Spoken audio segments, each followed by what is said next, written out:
So, I could ask a lot of questions about what you said because there's a lot to that. But I guess one of the things I would like to start with is that the awakening that really brought a lot of this into your life and also into others. Like, could you talk a little bit about that? Sure. Awakening for you? Yeah, thank you. I'll be happy to. Well, I assume most of your visitors are aware of Adi Da. Yes, we can make that as a pretty You can make that as a general good assumption.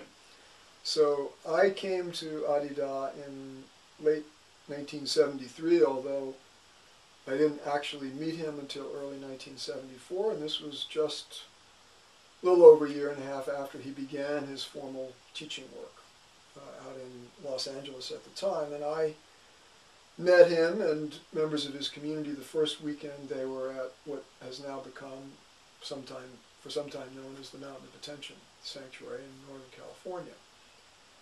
And I had been involved in a spiritual quest for awakening through the exposure to the Eastern traditions and with a particular kind of draw to Hinduism. That was my location, just for a few years, since actually mid-1970.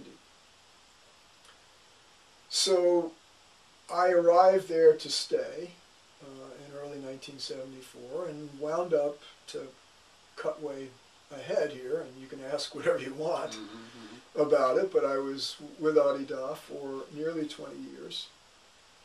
During those years I was frequently a writer, editor, and educator in his community. Got a chance, as you and I and some others were talking about before we sat down for this interview, I went through his hard school of training about not only understanding his work and being right up to the minute with his latest formulations, but also his understanding of what he came to call the Great Tradition. And while I never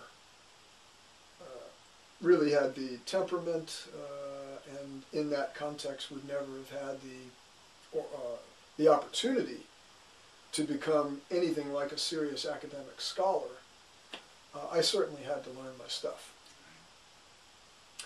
And I treasure the training I got there. It, among other things, has made my whole work, it's been part of what's made my own work possible. To skip ahead toward the end of that time, after many years of being with him, there was, and I can say more about it if you want to ask me more, there was a crucial transformative incident with him. Or I don't want to say transformative, it was more a revelatory initiation that took place in late 1989. Actually on the island in Fiji that became his primary sanctuary. And that, in retrospect, became for me kind of the critical, in some ways, last piece of what I really needed to receive from him.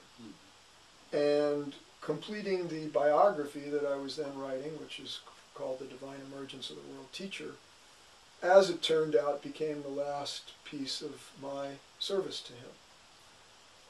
And in 1991, and then especially in, well, actually it was in 1991, I began to fall off the wheel, or I couldn't switch to the new A train that he was requiring everybody to go on, and there was a progressive falling out of really the faith that he wanted for me, what I had come to him for, which was my awakening. My understanding, and talking to you, it's really interesting as you've informed me about just how deeply you've gotten into the historical progression of his work.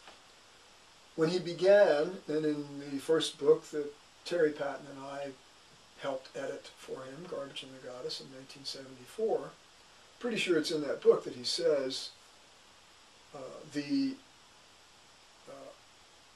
the goal of my work for you, or the end that you're seeking, which he then called radical understanding, is new in the world.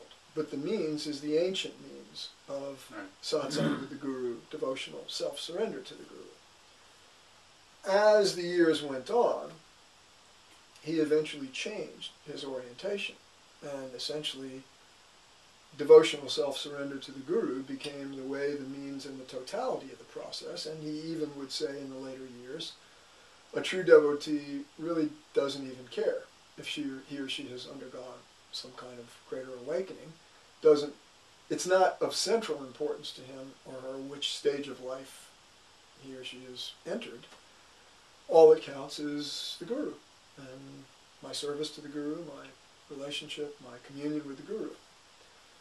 That was the A train that I never really got onto. Mm-hmm. And so in the later years there, I had a kind of falling out with him that led then in the summer of 1992 to my leaving his work, to my complete amazement in some ways, and certainly that of most people in the community.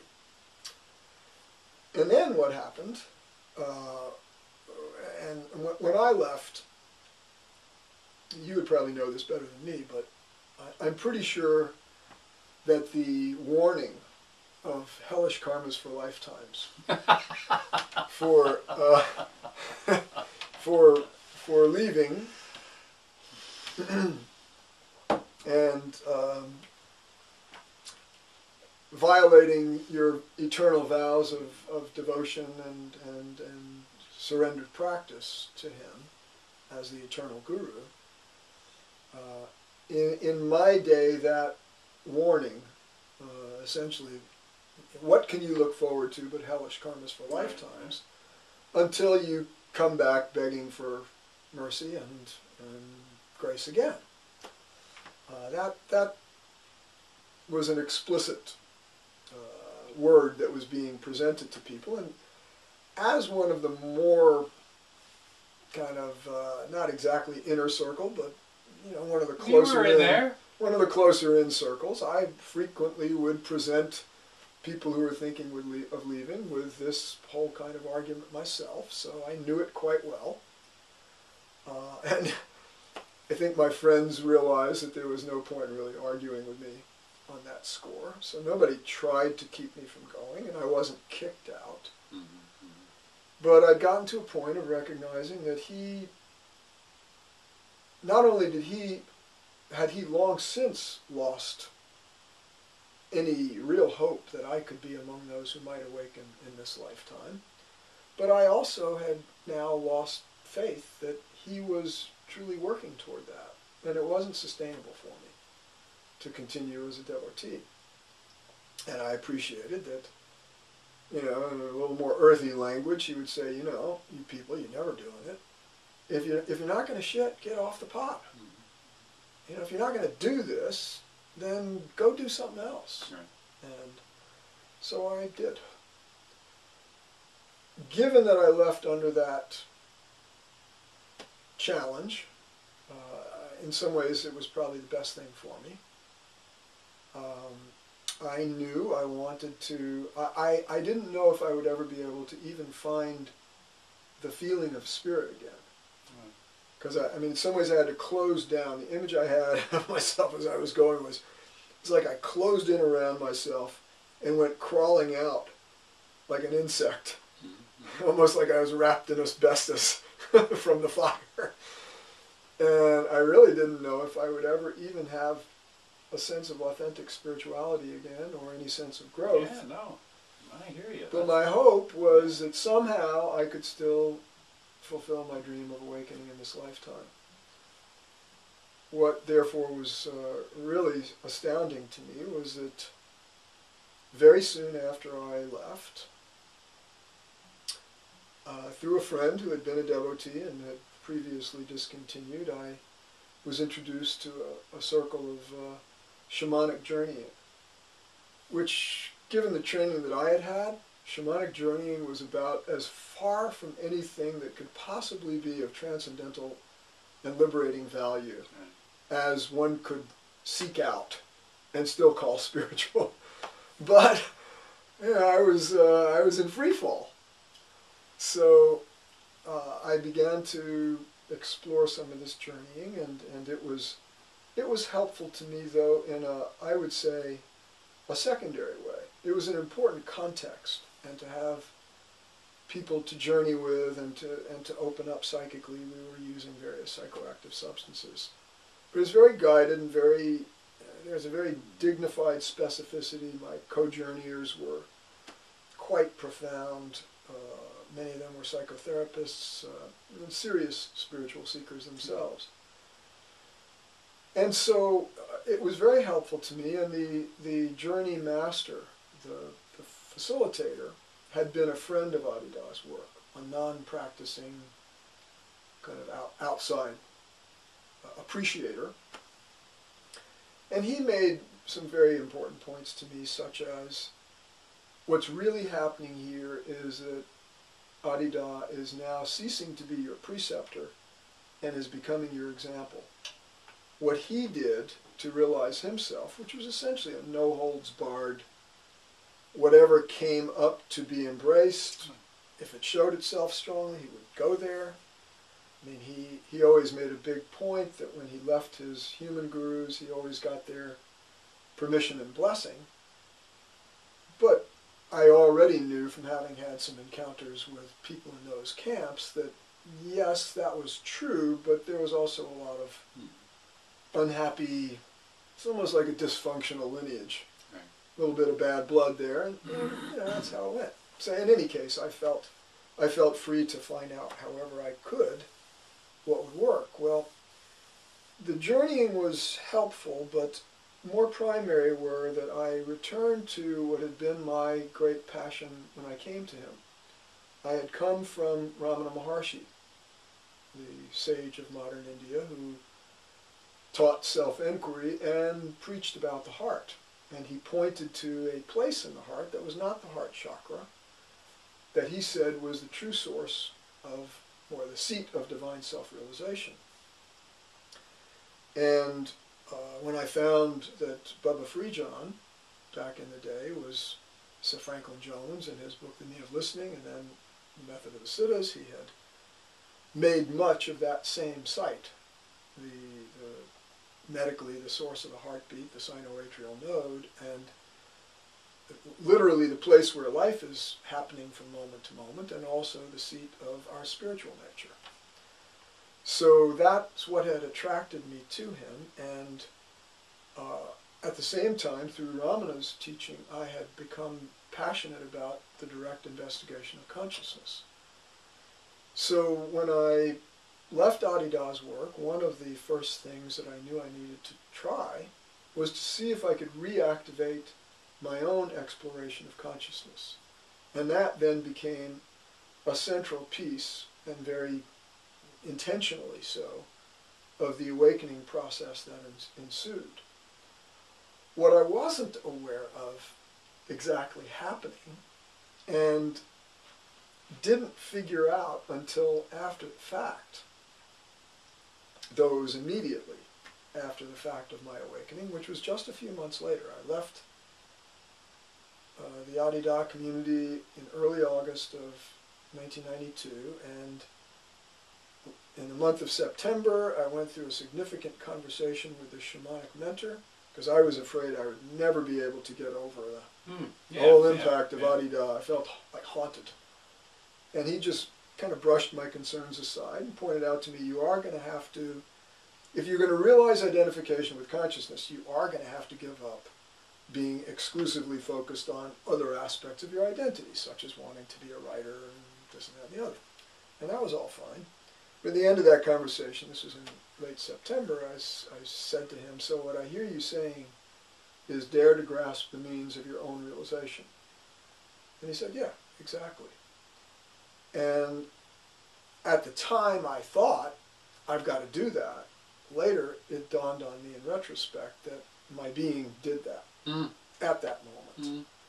And from that point, over the course of the next 2.5 months, end of September, October, November, very early December, so it's less than 2.5 months, this awakening process kind of came through rocket shot fashion. And the deepening of the intuition of consciousness, the falling into what Adida called the witness position, but in a very embodied way, and in a manner that was simultaneous with a landing in embodiment as my ego self, my local personal self. Mm-hmm.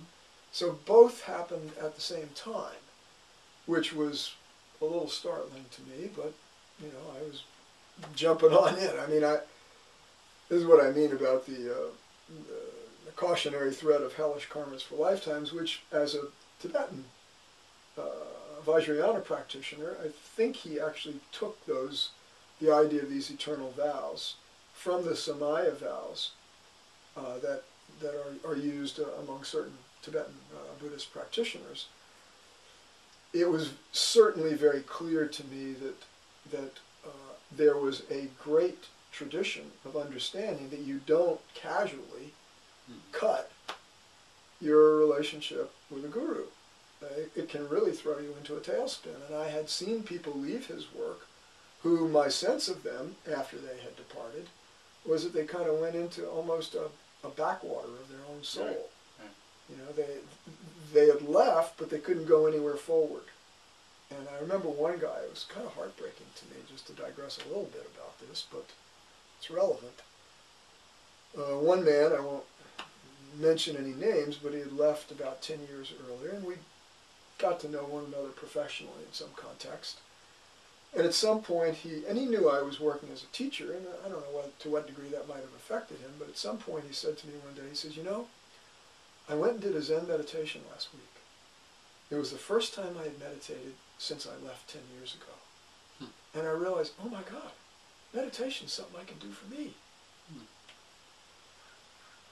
So, you know, all of this was churning in me, and I had a very strong sense that I had better grasp the means of my own realization, because if I gave it a really good try and seriously failed, that was likely going to be very hard to live with for a long time to come.